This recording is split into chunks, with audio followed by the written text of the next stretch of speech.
Welcome to My Hometown, the program that explores clubs, organizations, businesses, and issues across Nassau and Suffolk counties and sheds light on the different towns that are making a difference. Hello and welcome to My Hometown. I'm Bill Horan, along with Nassau Community College student Gina Halstead. Hi, Mr. Bill.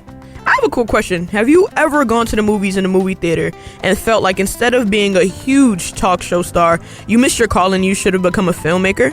Can't say I have, Gina, but today's guests certainly have. Absolutely. Today we're going to talk to a co-director and an actress from a short film that is having its Long Island premiere this month. Our guests today are Nersheen Lotus, one of the actresses, and Kurt Damas, the co-director of the film Speak to Me. Nersheen and Kurt, welcome to My Hometown on the voice of Nassau Community College, 90.3 WHPC. Hey, thank you for having us. Thank you for having us. Now, first of all, we've got to learn about your background, so let's start off there. Tell us about your career path. How did you get to be a movie maker and an actress? I started my acting career at a very young age, being part of drama clubs in school, but I started taking it seriously in 2019 when I got accepted as a student at the Creative House, an acting school in Ronkonkoma. I'm thinking to all the people who are in school plays, etc., pay attention because here she is now on the beginning of a career, I think, right? Is yes. that correct to say it? Yes. And with this coming out and everything, and you never know, you might be just doing a school play and all of a sudden, a couple of years later, it's the big time. So, Kurt, how about you? Tell us about your career path. I was a artist for a lot of years. I still am an artist, rapper. Kurt Rockmore was my stage name, still is. I toured the world with a lot of artists, J. Cole, G-Eazy, Tory Lanez, Super Duper Kyle. And during that time, I always was writing, and I would make music videos with like $1 budget, $1 and some friends and some hope and some juice. And it always would have a story to it, and people would say, oh, that could be a movie. So I knew in my blood that I had the ability to write a movie, and so I wrote and directed this one. It was based on something that happened in my life, and it's already getting good feedback. You know, I'm thinking as you're answering that question, and Gina, doesn't he have a great voice? Like if you were in a store and all of a sudden you heard, don't touch that. If it came from him, you'd jump back or go forward or do this. You have that commanding voice that, you should be the leader of whatever it is. I want you out front. And if you tell me to do it, I'm going to do it. I can't speak for Gina, but I think she would. No, I second that statement. Okay, you second it. I thought so. Thank you. Gina? Yeah, so I wanted to actually, you guys, you just kind of gave us a little bit of background of how long you've been doing it and how far your career has gone. But I'm also interested in what projects that you've worked on in the past and kind of give listeners a view of just something they can see outside of the Speak to Me as well. So your past projects and things like that. Sure, Gina. Well, actually, this is my second short film. Only my second. The first one is called Quarantined In. It's available for viewing on YouTube. I actually won Best Actress for that short film at the Black Film Festival in Atlanta last year in 2022. So yeah, that's pretty much all that I have so far on my resume, but I'm pretty excited about where this film, my performance in this film will take me because I know it's going to go far. She killed it. Speak to Me. She's going to win a lot of things. A lot of things. I like her modesty, though. She goes, that's all I have on my resume so far. She did a movie, and she was Best Actress. Yeah. I mean, that's it. So is that all you've been doing? How are you wasting your time when you had 7-Eleven every day? Oh, my gosh. How much more? Come on, Gina, we got to get going. She's Best Actress. She's done a movie. What are we doing? We've got to hype things up a little bit. You can say that again. Come on, let's make a scandal.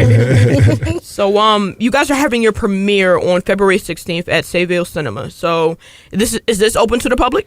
It is open to the public. You can go to speaktomethefilm.com and get tickets. It's close to sold out. We might have to show it more than once because it's been all over. The word of mouth is crazy. My co-director, Trevor Jackson, he's super popular in Long Island. And all he has to do is say he's part of something, and a lot of people are going to come. Then also, my music career wasn't so bad. So, people see I did a project. They want to be part of it. And also, we have a crazy support system. And the topic of the movie is important. It's about mental health, and people want to participate and help and support and see a story. We could get into it more as you guys go along with it, but it was the perfect storm of everything. Just to kind of backtrack up for what you just said, you did say that the short film covers like mental health. Who would you say your kind of target audience is when you created this film and just in the making and then the process of it? The target audience really is I want to say men, but I don't want to alienate anybody from it. But the story is about two men, and sometimes the lack of communication and vulnerability we have when it comes to life struggles. So I would say it's focused on men, but it's really anybody from the ages 17 to like 45 that could relate to having these struggles. Like, it's hard to communicate without feeling like you're soft, for lack of better words. Mm-hmm. And that's what it's for. It's to let you know that it's all right to communicate. You should communicate. You need to communicate. And I want to congratulate you for that, because I was just having a conversation with one of my male friends, and I was saying how, as women, we're allowed to have these emotions. We're known to be these like emotional creatures and things like that. But anytime a man has any type of sort of vulnerability or just any type of emotion, his masculinity is in question. Yep. His just entire existence is questioned. And I think why a lot of men don't say anything and don't speak up when they're having their problems is because we live in a society where they kind of tell them, man up, do this and that. Yep. So it's great to have those bodies of work out into the world for people to see, so that the future generations can know that it's okay, that just because you're a man doesn't mean that you aren't allowed to, like, your feelings and emotions are invalidated. Yeah. Folks, well said. The movies speak to me, and I want to keep saying that so our audience knows the title and can get out there and see it, because it really sounds interesting, and I'm honored to be with you here today. How did it come about? Do you get a script, or does someone, obviously there has to be a script someplace to write a story? Was it a personal story that someone wrote about? Was it something they saw? Or did they just have a great imagination and put 4 or 5 characters together? Well, unfortunately, I lost one of my best friends the top of last year, January 8th, 2022. He passed away. He's 30 years old. The most healthy of all my friends. We have a tight group of friends. He's the most healthy, most athletic, barely drank water more than anything. And he was in Miami trying to figure out the next stage of his life. They said his heart just stopped. They found him unresponsive. I got a phone call saying, Barry's gone. And, that devastated me. And we have a group of like 8 men that are friends, close friends. One of them is my brother. One of them is my co-director. Other ones are childhood friends that I grew up with. Other are my brother's childhood friends he grew up with. And we all were devastated because we were so close. Like, what do you expect? Yeah. A 30-year-old friend is gone for a couple of weeks. We spoke to him that day, and they say his heart just stopped. So it devastated us, and I was going through it. But my wife, who was also super close to him because he's one of my best friends, she's devastated. And my kids are crying because Uncle Barry's gone. So it's my job to suck it up and then go and make sure they could cry and feel all right being vulnerable with me. Like you said, they say you got to man up or be tough. And I took that as my moment to be tough. But I also had the opportunity to call one of my friends. I could call Trevor and say, can I come to your house and hang out? And we could joke, make fun of each other, start crying, laughing, cursing out Barry because he's not here. And I get to go home and I got that out of my system. So that led me to one day when I meditated, I was like, what if I didn't have that? And that's what led to the script. What if I didn't have the people I could be vulnerable with? And that's what led to the script. Who actually? I wrote it. You were the writer. I wrote the script. I sent it to Trevor. He sent me something back that reformatted the script, and then I rewrote it in a day. And then we got to get lots of autographs, Gina. A lot of autographs. This is going to be worth a little. This is my retirement. So would you say that key moment and pivotal moment in your life was one of the main reasons why you wanted to just bring up the topic of mental health with this short film? Yes, definitely. And again, it affected a lot of us. And I found Nersheen by serendipity from a friend of a friend that posted her on Instagram. And then when we spoke about it, she said, this affected my life in so many ways too. She broke down into tears about it. And she was like, I want to do this. I want to do the role. I was like, but first you got to be good. She sent me. He's a tough. Yes. Now and you know why he's the director. Okay. And she sent me the video, the audition tape. And we were looking for a while to fill her role. We were looking for a while. Then she was posted on my Instagram by somebody else. She sent the audition tapes and my fingers were crossed like, just be okay and we could work with it. And she was fantastic. And I sent Trevor, my co-director, I sent him the audition video. Before he even had time to watch it, I called him and said, yeah, we got her. We got the one. But go ahead and watch it and make sure I'm right. But we got her. He watched it. He called me back. Oh, wow. Where did you find her? That's so it's just the story was so impactful on paper. Hopefully when you guys watch it, you feel the same way. But it was so impactful on paper that anytime I sent it to somebody, they would call me instead of sending a message back like, oh, this is all right. They would call me and say, this is crazy. How can I help you? How can I be part of it? And Nersheen was one of those people. Okay. Nersheen, can you tell us a little bit about your character and what kind of route you took to really just bring out that authenticity into your performance? Don't give away anything. I won't. So Dina is a very supportive fiance, like so supportive that her husband to be, I'd say, his friends are her friends as well, and she's so connected within his circle and to him that all she wants to do is just be there for him during this time, anytime, all times, good times, bad times. So I connected with that character almost instantly because all my life I've been Dina. So it wasn't. Dina is her character in the movie. Right. Yes, it wasn't hard finding the Nersheen in Dina and vice versa. Finding the Dina and Nersheen and merging the two people together was quite seamless for me because that's who I am in a sense in real life. You are listening to My Hometown on the Voice of Nassau Community College, 90.3 WHPC. My name is Gina Halstead, along with Mr. Bill Horan. And today, we're speaking with Nersheen Lotus, one of the actresses, and Kurt Damas, the co-director of the short film Speak to Me, which is having its Long Island premiere on February 16th at Sayville Cinemas. What would you say to someone listening who wants to become an actress themselves or an actor? And what should they do to learn? I would say believe in yourself and know that anything is possible. If there's a vision in your mind, you can execute it and bring it to life. First thing you want to do is surround yourself with like-minded individuals, people that are on the same path or have already done what it is that you're trying to do. Find an acting school in your area. Get around people, like I said, that have the same appetite to win as you. Literally, if you can see it in your mind, you can bring it to life. This is, I can't believe the show, how much we're learning from it.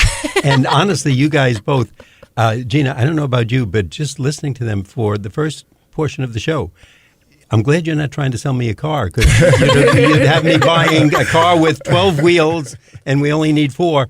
But no, you're so convincing just in telling your story because I guess it's your real life story. And that's when we're at our realist and we're just being honest with people. But how does someone like yourself prepare for a role? Do you get your head into a new space? Now, I know you said you were actually the character or you felt you were, etc. But do you just start talking differently or at times when you're even in a store, outside of the role, if you're going to, just as always, we buy bread, we buy at the supermarket. Do you find yourself still fitting in that role or do you change back and forth? So the way that I prepare for a role, I always create a backstory with more information that I created that's nowhere in the script. So I can tell you what town Dina grew up in, which is nowhere in the script. I can tell you what Dina's deepest fears are. Like I literally dive into the character as if she was a real person and I bring her to life. To separate myself from Dina, there's no tactics that I really do. I just, once I get on set, I just literally transform. It's just, I start eating things that I think Dina would like. Really? Yeah. Wow. Yeah, I go all in. So you fully embody your role. Yes. It's if there is no role at that point, you are Dina and Dina is yes. you. Okay. And thankful to my cast, they called me Dina the entire time. Yeah, we made them stay in character. They didn't have names. They were their characters until we were done shooting. Even through text messages. Yeah, in text messages. That's something I didn't understand. I was just reading a book about a TV show that was very successful, but how much the characters got into it from simple things like even if it was they were eating in a scene, and we barely saw the food, and I often watched the show, but one would have a certain type of food that would fit his or her character. The other one would. And one wore a special belt buckle that would fit the character. That's crazy. That Yeah. belt buckle. Wow. But I learned from that how much, and you must have to do that. Is that like part of your personality, like a dancer can just dance, or is that exhausting? Like at the end of the day, you go, "Oh, I've been Dino all day. I'm tired." Oh no, it's part of my personality. In fact, there's been times where was several characters during that day. So yeah. Oh my gosh, the life of an actress and a director, that seems like a whole separate show, but so interesting and something most of us, because that's not our world, we're used to being a teacher, an accountant, or a waitress, whatever, and it's just a different world. Now, you guys, Nersheen and Kurt, you probably know more than anyone just how hard it is in the industry, especially the industry that you guys are in. The good always comes with the bad. But I'm curious to know some of the challenges that you faced during production of the film and how you guys collectively overcame them. I don't want to take away the veil of beauty of the art, but boy, was it tough. I wish Trevor was here too, because he would be like, "Oh, watch out, let me answer this question." I mean, time is not unlimited. You have a small budget, so every day costs a certain amount of money. And if you're having problems on set, let's say somebody can't get something right, just can't get it right, everything is set back. So there's days where it was supposed to be, we have a schedule. I was super organized. I was impressed by myself because my wife knows that I keep everything in my head. She's like, "You can't do that. You have to write down everything. You have to have your time." It's like, "No, but I'm good." She's like, "No." So I was impressed with myself. I wrote a schedule. Everything was on point. I gave, headroom for mistakes. First day, that was completely out the window. Burn it. It was, we ran behind by, I think, 12 hours. So that pushes the entire production behind because you're supposed to get this scene done and this scene done today. But since you only got this scene done, you have to put that second scene on the next day. And if you're taking the scene off the next day, you have to take it off the next day. And people who had plans to come here to be extras, they can't come now because it's like, "Oh, we're starting late." Well, you told me it was this time. So the first day set us back completely. Everything was extra. Every rental was extra. Every person on staff was a day extra. And then the second day, because the first day ran late, we had to start late on the second day, so we lost a whole bunch of shots that we were supposed to take. I don't want to take away the beauty of the film because you guys would never notice. When you see it, you'll be like, "Wow, this is awesome." But these are things. These are things I know behind the scenes, and this is, to me, it's really interesting. So everything gets pushed back because one little thing happened, and then because that one little thing happened, everything gets pushed back, and then the next thing gets pushed back, and this person is like, "Oh, well, call time can't be at this time because we ended at this time." Where was crazy. the acting and all of this done? Was it in one location, or did you have to? We had about around? 5 locations. 5, yeah. Was that here in the New York Long area? Island? Everything it was really Long was. Island. Yeah, everything was Okay. Long Island and an all Long Island cast. So, And did you have to make it look like something else? Like, did you have to stick a palm tree in there? Or No. beach in the winter? It was specific to the time. It was fall. The movie takes place in fall. We shot it in fall, so. We didn't have to do any extra like that, thank God. Now, I'm going to ask you an opinion question. This is a little out of the norm, Gina, so, we're not breaking away. But how about a show about 2 radio hosts? Now, I just want to picture an older man and a beautiful young lady radio host who are talking here on the radio. Do you see any possibilities? And maybe if you're casting... let's say you can start. We might know 2 people. I might know 2 people. I got my headshots who might ready. Fit that rule. You got a headshot already. So, while you're here, why waste the time? You take it back and say, these 2 would be perfect. They're already doing it every day. You got to send your tape in like Dina. Gee, I thought I had connections now. I have the world's best actress. I have the directors of a movie that's going to be an award winner. Don't I have some pull? Come on, I have a beautiful co-host. Doesn't that do anything for me? She might get you one. She See? might get you a role. All right, so I have to depend on you, Gina. You got to work for me. Back to what you stated earlier about how this is the all Long Island cast, and you guys just mentioned the process of how you chose Nersheen. She sent in the demo tape, things like that. What was the process for the other actors that you chose for the film? Speak to me. So the lead actor is Corey St. Laurent. He's one of those 8 friends that I spoke about. He's one of my best friends since I was for probably more than 15 years now. The co-star is Matthew Boyd.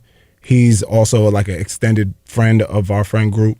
He coaches my son in basketball at home at my house. And one day he told me, "Yeah, I want to start acting," because he's hilarious. If you know Matt, it's like all you're doing is laughing. You don't know if he's joking or serious. He's always funny. And he's like, yeah, I want to act. I was like, cool. When I'm the person, if you tell me something, I'm holding you to it, and that's the end of it. So when I had the script, originally his character was supposed to be older than Corey's, but Trev was like, you told me Matt is doing it, and Matt is going to be great. I want to be there when he becomes great. So let's fix it. So I had to change the entire script so that the ages could switch, because Corey's slightly older than Matt. They don't look like it, but in my head, I couldn't get it out my head. So we rewrote it so he could fit. He's also a friend from Long Island. Then Levita Davis, who plays Mrs. Walker, which is Josiah, Matt's character's mom. She was on Talent Express, a website for actors, where I was trying to also find Dina, but nobody was as good as Nersheen. But she signed up, sent in her tape. She was pretty good. She fit the look. And then Dina was serendipity, a friend of a friend from New Jersey actually, posted it on Instagram, her. And I said to myself, wow, she kind of looks like what we're looking for. If she's an actress, I'll reach out. So I clicked on her page. Luckily, she had in her bio, actress. I was like, I hit him up saying, could you introduce us? Because, I need somebody to play a role. He introduced us, long story short. And then she said, I live in Long Island. I was like, oh, this is meant to be.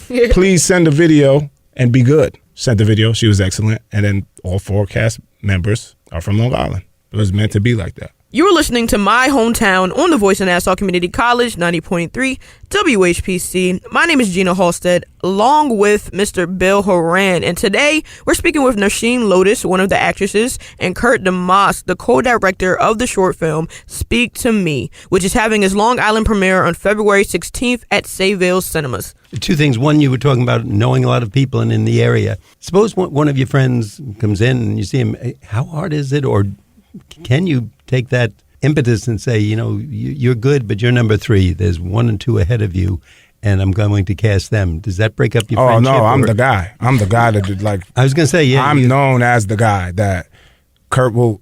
I had to ask Corey, because Corey's, congratulations, he's expecting a child with his wife. He just bought a house. Mm-hmm. He's busy in life. And at first, I was like, yo, don't do it if you can't do it. I told him for a lot of years, I'm going to write something for you. But if you can't do it, don't do it, because I find somebody else that wants to do it. He's like, no, I got it. I'll kill it. And he absolutely knocked it out the park. He made me cry on set. That's how good he was. But I'm the guy to tell you, you're not good enough yet. He's the Terminator. No, right? You're not good enough yet. Because it's my job as a friend to be real with you. Because if I lied to you and say you're good, not only am I wasting my money and my time, I'm not helping you because you think you're good. No, I'm the guy. I'm not going to coddle you. I'll tell you, no, you're not good enough yet. But one day you will be. I'll help you. Before you get to be the director and Nersheen gets to be the actress in it, obviously somebody has to fund this and have the money there for the stage crew to pay the people, the food, the props, whatever. Are you involved as the director in that part of it, or is that what we might call the business area? Well, you're not supposed to be, but for this, Trevor and I, we both, we funded it ourselves. Oh, everything. You did? Yep. Top to bottom, didn't borrow a dollar. Didn't get a donation, didn't do a Kickstarter. We did it out of our pocket, fully funded.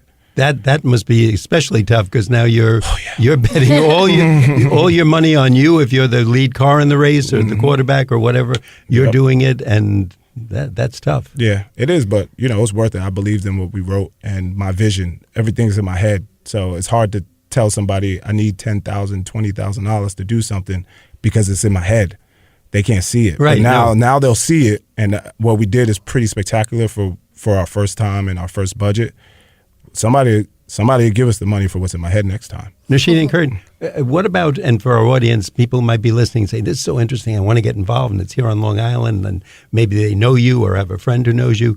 What are some of the positions that, for future movies or shows, that someone going to school right now or who's into the theater might look into and say, that might be me, or maybe it's a slight difference, but, this could be a career? Well, besides acting, there are many jobs on the production side, like sound and light, production assistant, director assistant.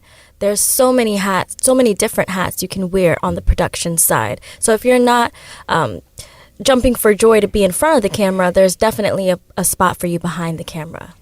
Is there a major or something you would advise people to do, or just do your school plays or get into a local theater group? Local theater group, definitely. But yes, I believe you can major in theater as well. Mm-hmm. I'm a strong believer in just go out there and do it. Be bad. Be really bad first. Be so bad that it's like embarrassing.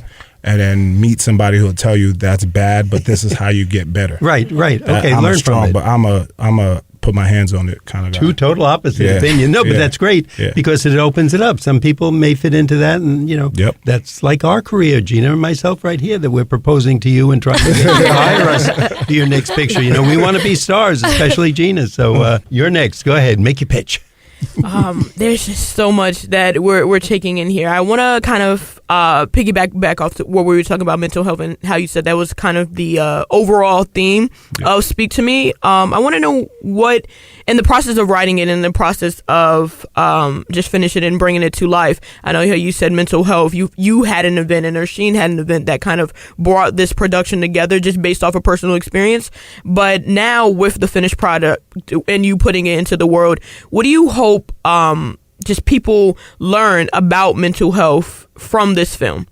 Well, it's called Speak to Me because the goal is to have people understand that you're not weak if you have problems. Everybody has problems. Even if your life is going good, even if it's perfect, even if you're a genius and you pass every test, you have a problem at some point. And it's not a problem to have problems. It's normal. It's the human experience. It's tough to be a human. And don't be embarrassed to be vulnerable. And on the flip side of that, I want somebody watching it to say, oh, maybe when my friend told me I couldn't get out of bed, he wasn't saying he's tired. Maybe he's saying he doesn't feel right. Let me go ask him if he's all right, if he wants to talk to me. Because it's for both sides of men, it's like I'm kind of weird if I say, hey, bro, are you okay? And for the friend that's in bed and uncomfortable to say I'm actually depressed, I'm kind of weird if I say, I'm depressed, bro. I'm just not happy. I can't get up. I don't know why. I just can't get up today. So the goal is to get rid of that stigma, get rid of that taboo feeling that we can't talk about our feelings, and talk about your feelings. And then go on with your day. Make fun of each other still, but talk about your feelings, get that out the way, see how we could resolve it together. Or if not, tell them go find help or talk to somebody who might be able to help them or her. And that's what I'm hoping after you watch the movie you get out of it. And it's okay to not be okay. It's okay not to be okay.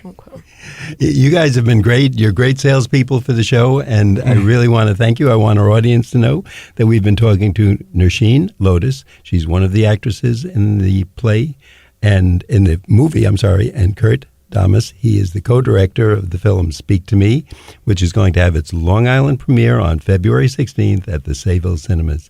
Thanks so much for being with us today. Thank you for having us. Thank you for having us. I appreciate it. I'm Bill Horan. I'm here with Nassau Community College student Gina Halstead. We thank you for listening to this week's special edition of My Hometown. We like to get your feedback on My Hometown. Send your comments to WHPC at ncc.edu. Nassau Community College, where success starts and continues. Till next time, this is Bill St. James. And remember, there's no town like your hometown.